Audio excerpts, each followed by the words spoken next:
الحمد لله رب العالمين.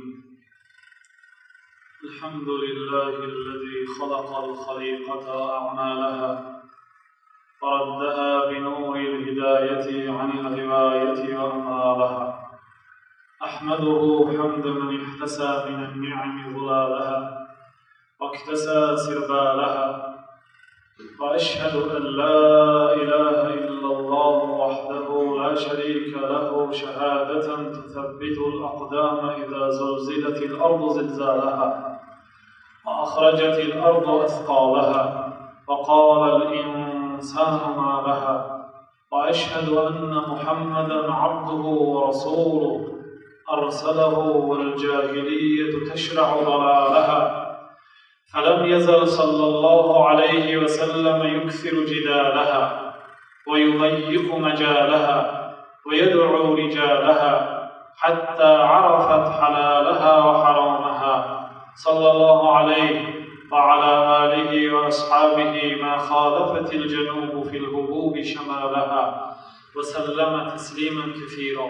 أما بعد، الله سبحانه وتعالى در سوره اسراء بندگان خود را امر می کند: وقضى ربك الا تعبدوا الا اياه وبالوالدين احسانا.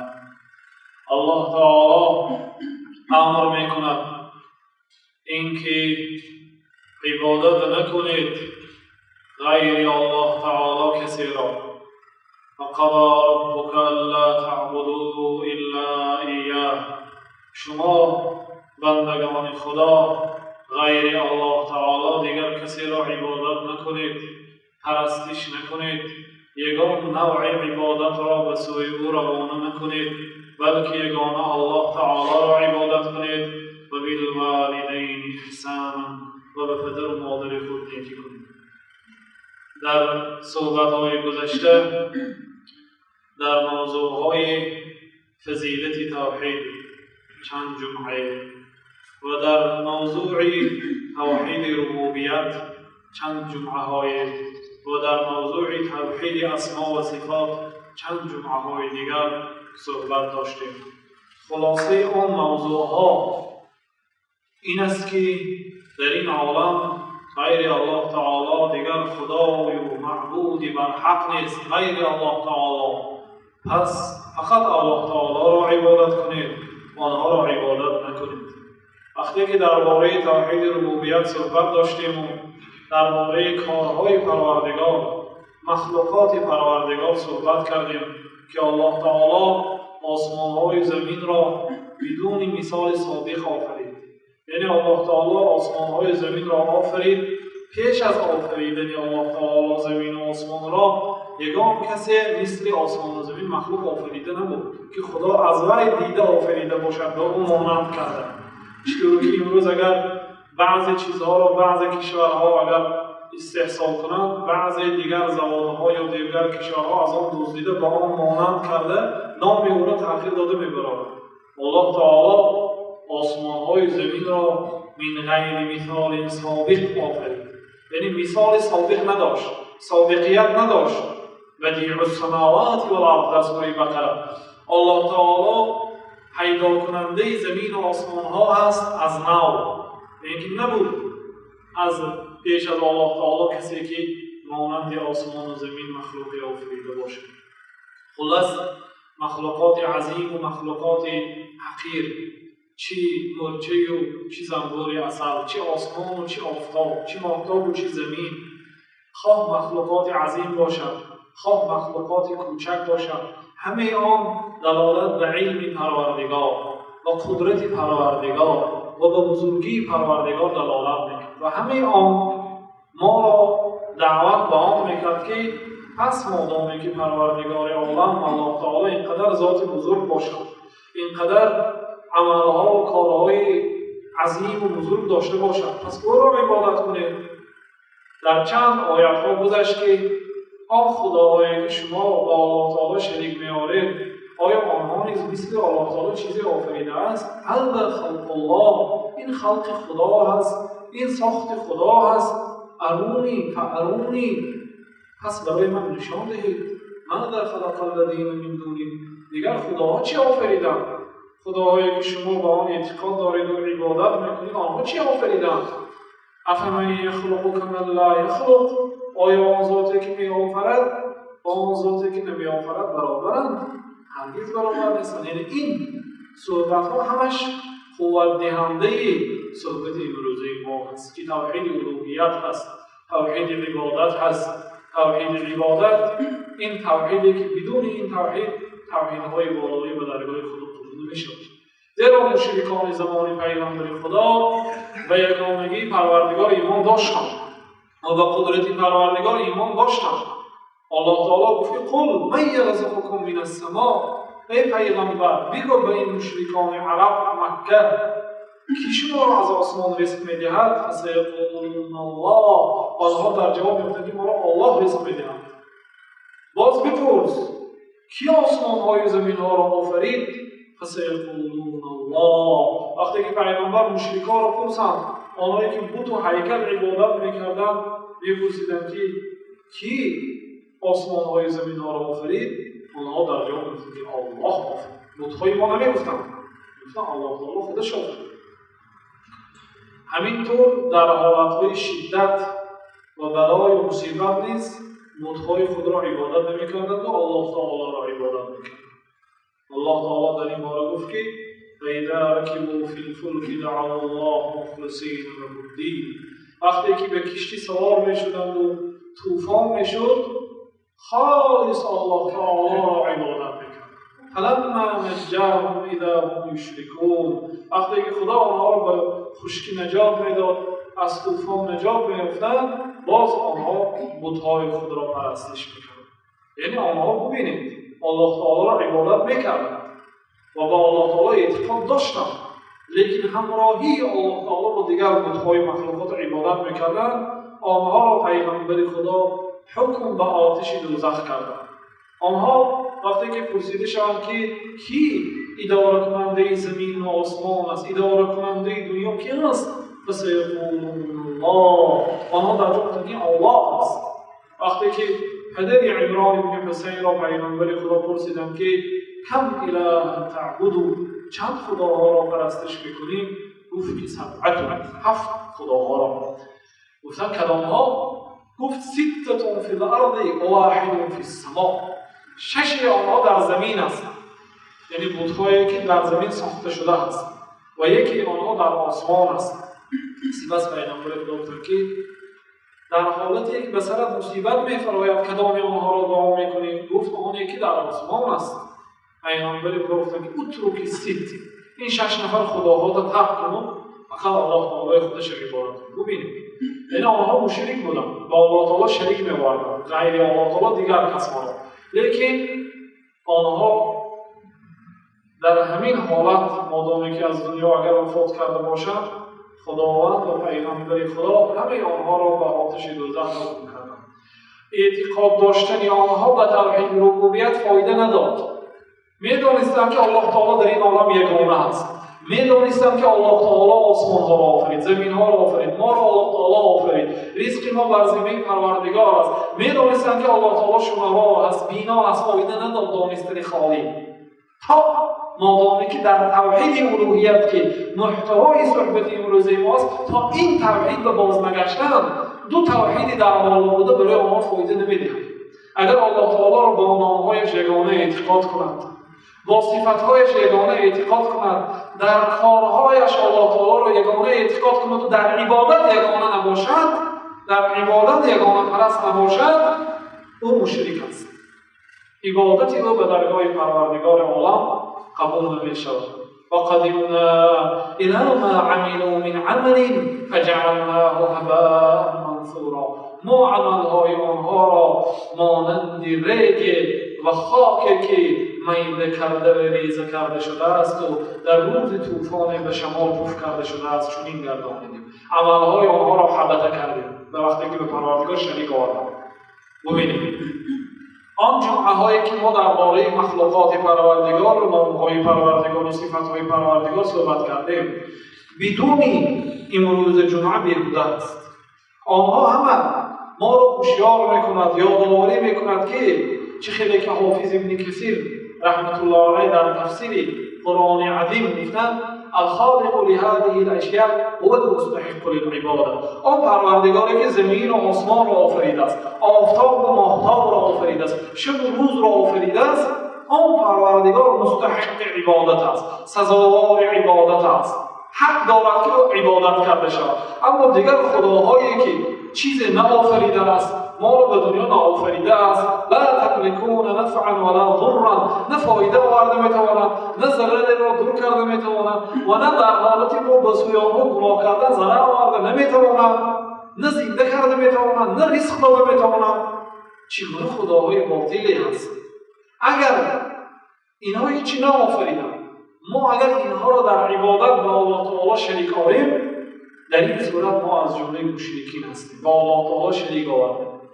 آن صحبت‌های ما تقدم همه آن فقط ما را خاطررسان میکند که مادامی که پروردگار تو الله تعالی اینقدر ذات بزرگ باشد، اینقدر ذات عالی و دانا و صاحب قدرت باشد، پس برو عبادت کن و برو کسی را شریک نه. این است معنای لا اله الا الله، اصل دین، اول دین و آخر دین. کلمه‌ای که به سبب این شخص کافر مسلمان میشود. وقتی که یک شخص اگر گوید من میخواهم دین مقدس اسلام را قبول کنم، ما برای او میگوییم که لا اله الا الله بگو، غیر الله تعالی دیگر خدا نیست.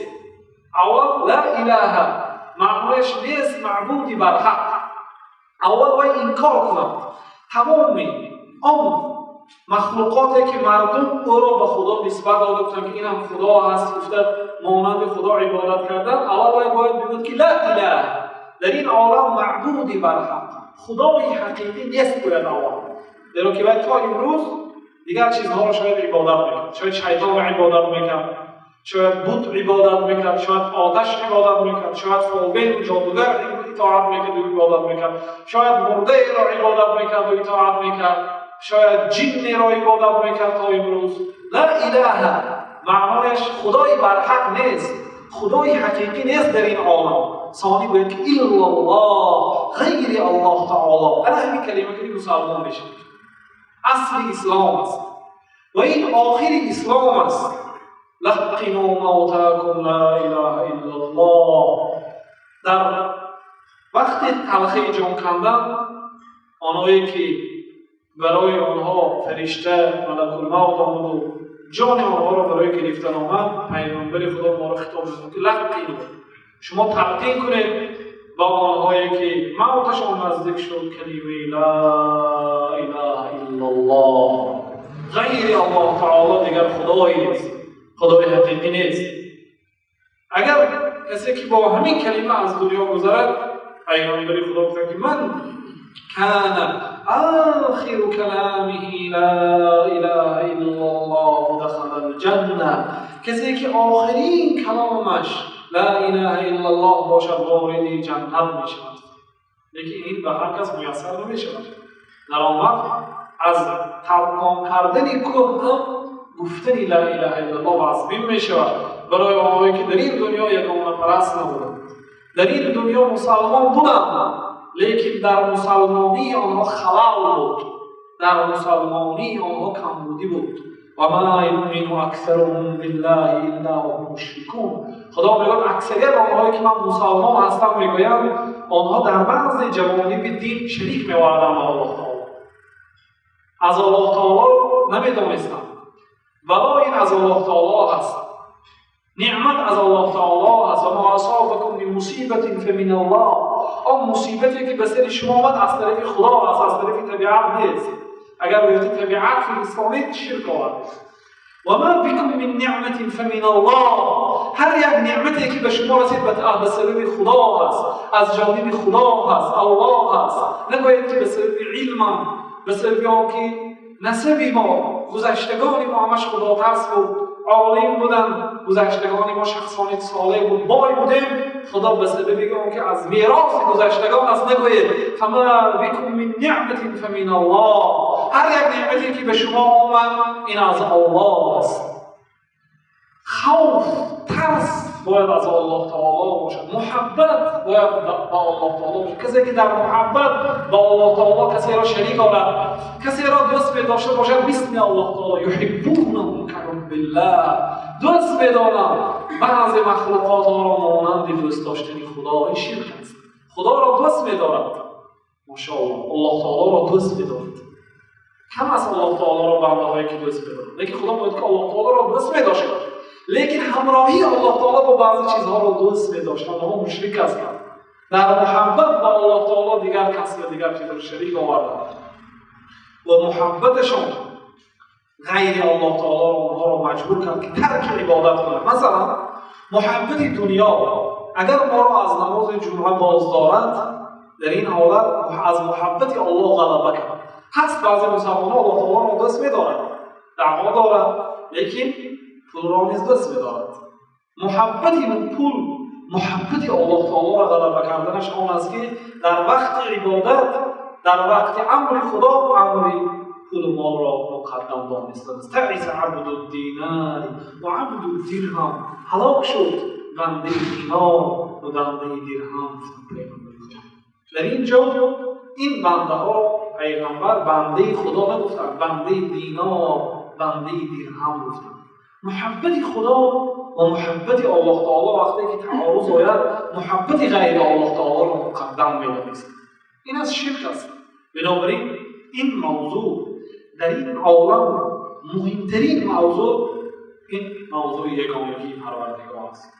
زیرا اگر بنده در طول عمرش عبادت پروردگار کند، الله تعالی را عبادت کند، روزه‌ها دارد، نمازها گزارد، تلاوت قرآن کند، صدقات و خیرات کند، لیکن با الله تعالی اگر شریک آورد، عملهای او بیهوده می شود و بازگشت او به آتش دوزخ است و در آتش دوزخ ابدالآباد می سوزد.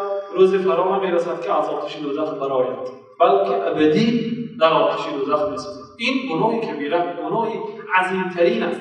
بعضی گناه‌هایی هست که خداوند بر قدر گناهش در آتش دوزخ می سوزاند، ثانی می برآورد اگر مسلمان باشد.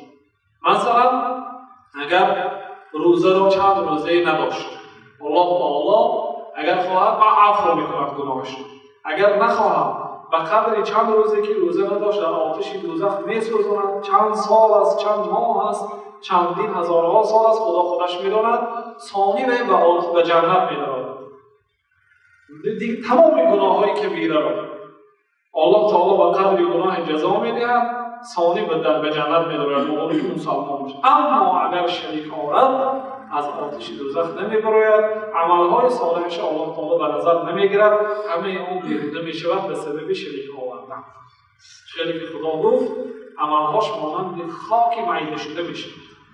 اگر یک صنعتی که شما ساختید، یک چیزی که شما ساختید یا خریدید، اگر مانند آب کرده شود، خاک کرده شود، ریزه کرده شود، ثانی در روز طوفان بر هوا باد داده شود و شمال داده شود، دیگر جمع کرده نمی‌شود، دیگر از وی همان چیز آفریده نمی‌شود مخلوقات.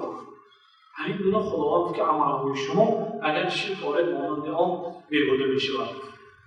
خلاص توحید الوهیت توحید عبادت است، توحید یگانه پرستی است، الله تعالی را در عبادت یگانه شماریدن است و همراهی الله تعالی کسی را یا چیزی را شریک نآوردن است. کان الناس امة واحده. برادران عزیز، الله تعالی وقتی که آدم علیه السلام را آفرید، همه یگانه پرست بودند، مشرک نبود. همراهی الله تعالی دیگر کسی یا چیز را عبادت کرده نمیشد در این حال، زیرا همه امتان حضرت آدم علیه السلام بود. خدا وقتی که آدم و مادر انسانیت حوا را به زمین پرتافت، وقتی که در جنت گناه کردن به زمین گذاشت، آنها در زمین زیاد می شدند روز از روز و نشو و نما می یافتند و همین گونه 10 نسل 10 قرن از بین گذشت. یعنی آدم، فرزندانشان، نبیرگانشان، عبیرگانشان، به قول تاجیک‌ها چبیرگانشان، حقیقت می آمد 10 نسل آمد و عمر آنها نیز هزارها سالها بود، زیاده از هزارها سال، 5000 و 10000 و اضافه از این عمر می‌بود. و کسی معین نکرده است که در این مدتی 10 قرن چند سال گذشته است بین آدم و بین نوح. لیکن ابن عباس گفتن چخیلی که در صحیح بخاری از 10 عصر گذشته است. در این 10 عصر فقط الله تعالی یگانه عبادت کرده میشد. یگان کسی با الله تعالی چیزی و کسی را شریک نآورده. زیرا آدم علیه السلام که پیغمبر بودند و تمام پیغمبرها از آدم و از نوح که رسول بودند تا خاتم که خاتم پیغمبران است حضرت محمد علیه السلام، وظیفه و مهمه تمام پیغمبران این بود که برای مردم بگویند که ای مردم غیر الله تعالی کسی چیزی را عبادت نکنید، فقط الله تعالی را عبادت کنید. الله تعالی در این باره قاعده عمومی را بیان کرد که پیغمبران چی وظیفه داشتند. ولقد بعثنا في كل أمة رسولا أن اعبدوا الله واجتنبوا الطاغوت. خدا میگوید که ما در هر یک امت پیغمبری را فرستادیم. آنها به مردم میگفتند که ان اعبدوا الله تعالی را عبادت کنید. واجتنبوا الطاغوت، شما از طاغوت دوری جویید. طاغوت هر چیزی که همراهی خدا عبادت کرده میشه، هر چیزی که غیر خدا عبادت کرده میشه غیر الله تعالی طاغوت است. کسی که عبادت شود یا مردم رو به عبادت خود دعوت کند اون طاغوت است. همه پیغمبران خدا میگوید که میگفتند که ای مردم الله تعالی را عبادت کنید، همراهی الله تعالی کسی و چیزی را عبادت نکنید. و ما ارسلنا من قبلك من رسول الا نوحی الیه انه لا اله الا انا فاعبدون. ای پیغمبر، اون پیغمبرانی که پیش از تو پیغمبر شدن ما برای همه آنها وحی دادیم، خبر دادیم که برای مردم خود امت خود بگویم که غیر الله تعالی دیگر خدایی نیست، پس الله تعالی را عبادت کنید. فاعبدون، پس خود را یگانه شمارید، او را عبادت کنید، یگانه همراهی و شریک نآورید. و هر یک پیغمبر میگه که یا قوم اعبدوا الله ما لكم من اله غیره. ای مردم الله تعالی را عبادت کنید، غیر الله تعالی دیگر خدا نیست. این همه پیغمبر، حتی آخرین پیغمبرها نیز گفتند که الله تعالی ما را امر تا اینکه برای شما بگویم که الله تعالی را یگانه پرستش کنید، غیر الله تعالی دیگر خدای برحق نیست. این سراسر قرآن است. قاری قرآن وقتی که تلاوت قرآن میکند از سر تا پایان دعوت به یگانگی پروردگار است. وقتی که در زمان حضرت آدم تا زمان نوح علیه السلام کسی به الله تعالی شریک نمی آورد، همه یگانه پرست بودند. در زمانه پیش از بعثت حضرت نوح علیه السلام در یک زمانه وقفتگی شخصیتی بزرگ بود که این شخص در آن زمان شخص صالح بود، شخص خداپرست بود، یگانه پرست بود، بسیار شخصی صالح بود. وقتی که وفات کرد در جنازه او مردم زیاد در کشوری بابور جمع شد. وقتی که شیطان دید که محبت مردم به این شخص زیاد است، خیلی به وفات او افسوس می‌خوردند. گفت در صورت یک مرد شیطان صورت گرفت، زیرا جن‌ها می‌توانند به همه صورت‌ها درآیند، علل به صورت شیطان، به صورت سگ و به صورت مار و به صورت دیگر چیزها، فقط به صورت جناب پیغمبر نمیتواند درآید. پیغمبر خدا گفت شیطان نمیتواند در صورتی من به نزد مردم آید. وقتی که آمد به نزد مردم گفت که من برای شما همین انسان بود یاور که از دنیا گذشت هیکل او را هیکل تراشی بکنم تا اینکه شما او را دیده ایمانتان باز زیاد می شود. هر گاهی که او را دیده خاطر رسانی به خدا میکنند و کوشش و غیرت شما باز زیاد می شود، عبادت شما زیاد می شود. گفتن آره، سپس اولین هیکل تراشی و خدا سازی که در عالم شده بود این در زمین بابل شد به شیطان ساخته بود. سپس مردم او را میدیدند و بزرگی و عبادتی و خدا ترسی او را دیدن، خدا ترسی آنها زیاد میشد. عبادت نمیکردند، فقط دیده او را ایمانشان زیاد میشد که این شخص خدا ترس بود. و همین گونه با 4 نفر دیگر چقدر که خدا در قرآن ذکر کرد لا تذرن آلهتكم ولا تذرن ودا ولا سواعا ولا یغوث و یعوق و نصرا. این 5 نفر نامهای صالحین بودند، شخصان خدادست بودند. در 1 سال از بین گذشتند، از دنیا وقتی که گذشتند شیطان الهام داد به دل آنها که این 5 نفر را در جایهایی که عبادت میکردند هیکل آنها را بسازید. هر وقت که او را دیدید باز شما را یادرسی خداترسی آنها خاطر رسانی میشد و آنها را دیده با نشاط شما در عبادت الله زیاد میشد. گفته همین خیلی الهام داد. آنها به وسوسه شیطان در آمدند و هیکل آنها را ساختند. همین گونه چند قرن گذشت. بابایانی که این را ساختن از دنیا گذشتند، فرزندانشان از دنیا گذشت. وقتی که مخلوقات نو دیگر نسل‌های نوی که از قصه بی‌خبر بودن به دنیا آمدن، شیطان گفت که این هیکل‌ها برای چی نصب کرده شده است؟ برای چی ساخته شده است؟ برای عبادت ساخته شده است. پس عبادت کنید. گفته آنها را دعوت کرد و مردم پذیرفتند. اما همون 5 هیکل اولینش و اولین خدای ناحقی که در روی زمین عبادت کرده شده است و روز قیامت اگر زنده شود ناراضی است از آنهایی که او را عبادت کرده. زیرا خودش یک شخص خدادرس بود. این روی چیز وقتی که او از دنیا گذشت هیکل او را ساختن و او را عبادت کرد. او نگفته بود مردم که من عبادت کنید. اولین خدای ناحق و غیر حقی که در روی زمین عبادت کرده شد این بعد بود. و یغوث بود، سواع بود. این 5 نفری که در سوره نوح خدا ذکر کرد اینها بودند. ثانی الله تعالی نوح علیه السلام را پیغمبر گردانید تا اینکه مردم را دعوت کنند که ای مردم این 5 نفر را عبادت نکنید، فقط الله تعالی را عبادت کنید. مردم و سرداران و قبیله ها میگفتند که لا تذرون آلهتکم، شما خداهای خود ترک نکنید. این خداهایی که انا وجدنا آباءنا كذلك یفعلون، آخر ما پدر و بابای گذشتگان ما یافتیم که اینها عبادت میکردند. نخواه از راه بابای گذشتگان ما برایم. لا تذرون آلهتکم. سردارها گفتند، نوح علیه السلام گفتند که اینها را ترک کنید، الله تعالی را عبادت کنید. سردارهاشون گفتند که لا تذرون آلهتکم، خداهای خود ترک نکنید.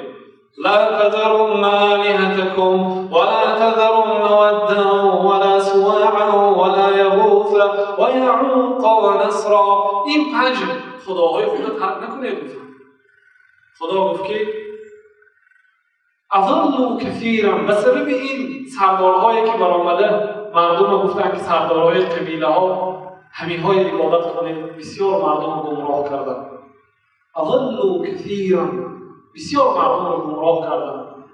ثانی الله تعالی گفت که مما خطیئاتهم اغرقوا، به سبب خطاگی هاشان، به سبب گناهشان که به الله تعالی شریک آوردند اغرقوا، غرق شدند.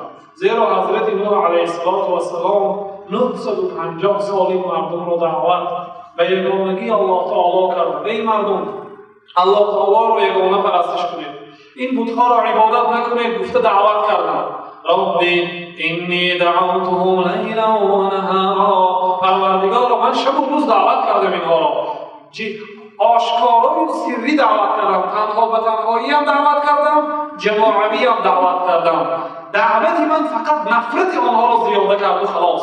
اینها زیاد نشدن پروردگارا. وقتی که من سخن میکردم اینها با دستهایشان گوشهایشان را محکم میکردم و من با اشاره دعوت کردم، با اشاره دعوت کردم که الله تعالی یگانه است، غیر الله تعالی شریک نمیارید. وقتی که با اشاره دعوت کردم آنها با چشمهایشان لباسهایشان را پوشیدند. دیگر من چیکار کنم پروردگارا؟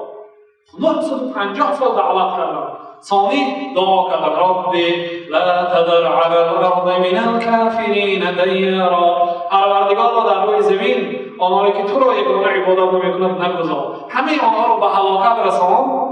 ثانی الله تعالی گفت که کشتی اساس. سپس در کشتی مسلمان ها و از هر یک جفتی حیوانات همراهی خود خودشون با امر پروردگار گرفتند. خداوند در این باره گفت که فما آمن معه الا قلیل، همراهی نوح خیلی کم آدم‌ها ایمان آوردند. مفسرین کرام میگن که 80 کس ایمان آوردند. 80 کس در مدت 950 سال دعوت نوح را قبول کردند. نوح علیه السلام مثل ما به نماز و روزه و زکات و صدقات و ساختن مسجد و دیگر چیزا عمل نمی‌کرد. زیرا اولین شریعت این یگانگی خدا هست. اول یگانگی خدا اعتراف کنند، غیر الله تعالی دیگر شریک نمیارد و به یگانگی الله تعالی ایمان بیارد، ثانی باقی ماندای شریعت گفته میشن. آنها دعوت کنه پیغمبری. ابن عباس در حدیث ابن عباس با مواز پیغمبری رو گفتن تو به کشور یمن میروی، اولین کاری که میکنی آنها رو دعوت کنی که غیر الله تعالی دیگر خدای حقیقی نیست. اگر آنها به این سرخم کنند، ثانی برای آنها تعلیم ده که الله تعالی برای ما 5 وقت نماز فرض کرده. اگر اینم قبول کنند، ثانی برای آنها تعلیم ده که الله تعالی زکات فرض کرده است. ترتیب دارد چه؟ نوح علیه السلام فقط 950 سال لا اله الا الله به دعوت کرد. غیر الله تعالی دیگر خدای حق نیست. خدای برحق نیست. خدای قبول کرد. نوح علیه السلام سپس به دنیا باز بعد گذشتن نوح علیه السلام باز شرک در دنیا پیدا شد.